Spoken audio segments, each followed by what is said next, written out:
देखिए, एक तो मुझे ना रिश्ते वालों की समझ नहीं आती।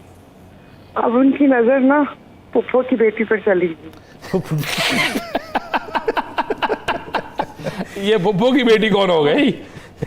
बस ये पुप्पो की मतलब कि आपने रिश्ता जहाँ करना है, इंसान एक दफा जुबान दे दे। ऐसे थोड़ी कि कभी बड़ी बहन, कभी छोटी बहन, कभी पुप्पो की बेटी।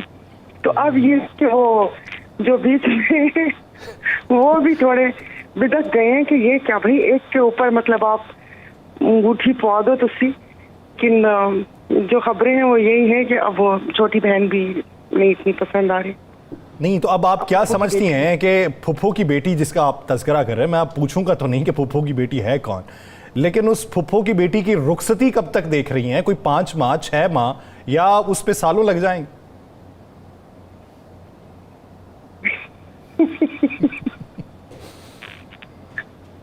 आई एम सॉरी, इसका जवाब जो मेरे ज़हन में आया वो मैं ऐसे देना नहीं चाहती। बस ठीक है, देखिए अल्लाह करे हो जाए रुखसती, लेकिन फिर रुखसती में और मसाइल भी तो आते हैं। अच्छा चलें, यही बता दें, रुखसती हाँ, बस सिंध से होनी है? है। रुखसती सिंध से होनी है कि पंजाब से या KPK से या बलोचिस्तान से? चलें इतना ही बता दें, फिर फुफ्फो की बेटी हम खुद ही ढूंढ लेंगे। पुप्पो की बेटियां ढूंढ लेंगे। देखिए पूरा मुल्क पूरे मुल्क में ही है, लेकिन आप दुआ करें हमारे लॉटरी निकल आए। अच्छा सायरा साहबा, अगर बाराती बने जी चलें, अल्लाह करे कि आप बाराती बन जाएं, लेकिन मौजूदा सूरत हाल जो है, आप क्या समझती हैं कि इसका मलबा किसके सर पे पड़ेगा? जो सिविल नाफरमानी के खदशात इस वक्त हमारे सर के ऊपर मंडला रहे हैं, शहर शहर एहतजाज हैं, तो ये इसका खमियाजा किसको भुगतना पड़ेगा और ये बार कौन अपने कंधों पे रखेगा? खमियाजा तो हम भुगत रहे हैं ना, खमियाजा तो अवाम भुगत रही है, जो खुदकुशियां कर रहे हैं, जो बिजली के बिल नहीं दे पा रहे। क्योंकि अब वो कहते हैं ना कि बाकी जो PDM में जमाते थी 16 महीने इक़्तिदार के मजे लेने के बाद वो तो अपने आबाई वतनों को लौट चुके हैं। उनके वो आबाई वतन है, वो यहाँ पर आते हैं। वो जैसे ईद के दिनों में कराची में दिहाड़ी लगाने के लिए आते हैं ना, इधर उधर गांव गोठों से जनूबी पंजाब की तरफ, उधर वो हमें पता चल जाता है कि ये सब ईद के दिनों में सिग्नल्स पे कमाने के लिए आए हैं। तो वो जब इलेक्शन का सीजन आएगा फिर ये लोग दिहाड़ियाँ लगाने के लिए आ जाएंगे। लेकिन अब ये कि मुझे पीपल्स पार्टी भी अब देखिए वो वाकई क्या कहते हैं, आइन और कानून की अलम बरदार जमात बन गई है। मुझे ये समझ नहीं आता है कि इक़्तिदार में बैठ के वो कौन सी भी पार्टी हो, वो चीज़ों से यू टर्न और इनहराफ और फिर इक़्तिदार से निकलते ही आपको सब चीज़ें याद आ जाती हैं। तो जिस वक्त ये बात हुई थी, यही कहा था कि ये जो निगरान वज़ीर आज़म के नाम जो गर्दिश कर रहे थे और खुद अपने नाम वो करवा रहे थे, TV पर ले रहे थे, तो मैंने उस वक्त भी कहा था कि मतलब कि सॉरी, ये गन का टोकरा है ना, मुझे नहीं पता इसको कौन उठाएगा, कौन इतनी हिम्मत वाला होगा कि वो अपना ये सारा वो करेगा। लेकिन भुगत हम रहे हैं, इनमें से किसी ने नहीं भुगतना।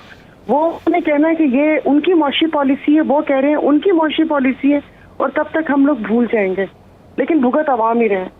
अच्छा सायरा साहबा, आप आज 2 वाक़यात हुए हैं, बड़े हैं वाक़यात। एक अचानक लिफ्ट बंद हो जाती है और वकला उस पर फंस जाते हैं और 20-25 मिनट तक ये सारा चलता रहता है, और फंसते वही वकला हैं जो चेयरमैन PTI की केस के हवाले से आते हैं। दूसरा, आज अदालत में जो हुआ वो भी आपके सामने है, और साथ में एक वो जज साहब जिन्होंने सज़ा दी थी उन्हें OSD कर दिया गया। आप क्या देख रही हैं आगे सियासत में? क्या गिरफ्तार अफराद के या कैदी नंबर 804 का मुस्तकबिल आपको क्या नज़र आ रहा है?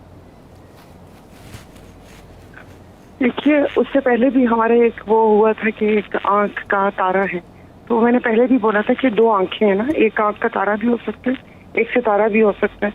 तो यहाँ पर कुछ नहीं पता चलता कि वो कहते हैं ना कि वो कि कब आपकी एक्स से तजदीद वफा हो जाए। वो होते हैं ना कि आपका दोबारा बॉन्डिंग कब हो जाए, वो कुछ नहीं पता। आप यकीन नहीं करें, वो बिल्कुल नहीं होता ऐसे, पर मुंह खोल के वो गवाची गां की तरह बैठे देख रहे हैं कि लास्ट मोमेंट तक कुछ नहीं पता क्या हो जाए। अब जो साइंस आ रहे हैं, एक दिन में पता चलता है कि भाई अच्छा भाई ये रिलीज मिलना शुरू हो गया, दूसरे दिन पता चलता है कि बाजी उस तरफ हो गई है। मैं आपको बोल तो रही हूँ कि वो एक हॉलीवुड के प्रोड्यूसर्स अपने बॉलीवुड को तो छोड़ दें, हाँ बॉलीवुड और हॉलीवुड, मैं अपना पाकिस्तान वाला समझी थी। मैं आपको बार बार कहती हूँ, एक भोजपुरी फिल्म होती है जिसको वही इलाके के लोग देखते हैं, अब जब तक ऐसे स्क्रिप्ट और ऐसे डायरेक्टर होंगे यही सब कुछ होता रहेगा। लेकिन अब की बार किरदार क्या तब्दील होते देख रही? किरदार तो वही रहेंगे।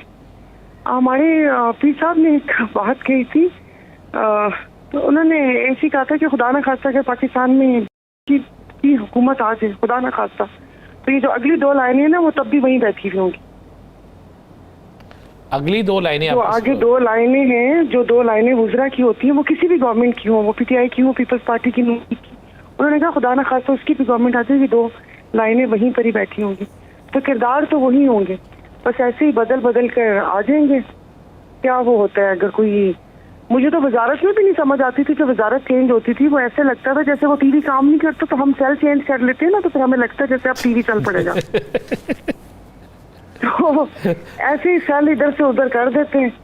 चलिए ये बता दें, अब तो दोनों बहनें पसंद नहीं आ रही, रिश्ता फूफो की तरफ चला गया है, तो फिर तो उस जमात का मुस्तकबिल तो ख़त्म हो गया, उस सियासी जमात का। सियासी जमात का नहीं, कुछ ना कुछ तो देखें करें ना। मैं फिर अभी भी तंगवा देना है, लेकिन बस ऐसे ही है। मैंने पहले एक प्रोग्राम में फिक्रा बोला था, बड़ी बोल फिल्म का बड़ा अच्छा फिक्रा है कि पाल नहीं सकते तो पैदा क्यों करते। एक आखिरी सवाल इसी से मुंसलिक, आप क्या समझती हैं कि जब कोई नई हुकूमत आएगी, जब भी आए, मैं आपकी बात नहीं करता, जब भी आए, उसको सबसे पहली मुश्किल कौन सी दरपेश होगी? उसको पहली कौन सी मुश्किल दरपेश आएगी? जी, जिन्हें सबसे पहली मुश्किल आवाम को रिलीफ देना है ना, वो देना पड़ेगा। लेकिन वो मेरा नहीं समझ आती कि कोई भी हुकूमत आके आप ये जितने मर्जी ब्रेन लेकर आ जाए, कोई इनको रिलीफ दे सकता है। कि अपने खर्चे कम करते नहीं, अरबों करोड़ों पता नहीं किधर से किधर चले गए, और उसके बाद हमें भले जहां मर्जी से कर्जे ले लें, ये नहीं हो सकते। आवाम को कैसे रिलीफ देंगे?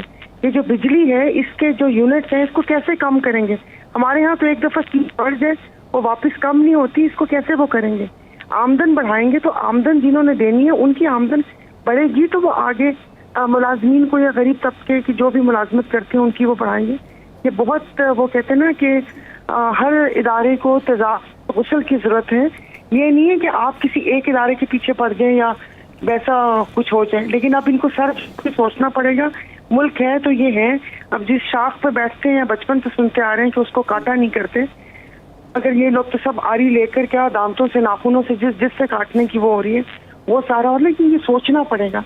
आगे जो हुकूमत आएगी उसको बहुत सारे मसाइल दरपेश होंगे और किसी एक की हुकूमत भी नहीं बनेगी, ये भी लिख लीजिए। 2/3 अक्सरियत किसी जमात को नहीं मिलेगी, इस तरह का गप्पा घोटाला बनेगा।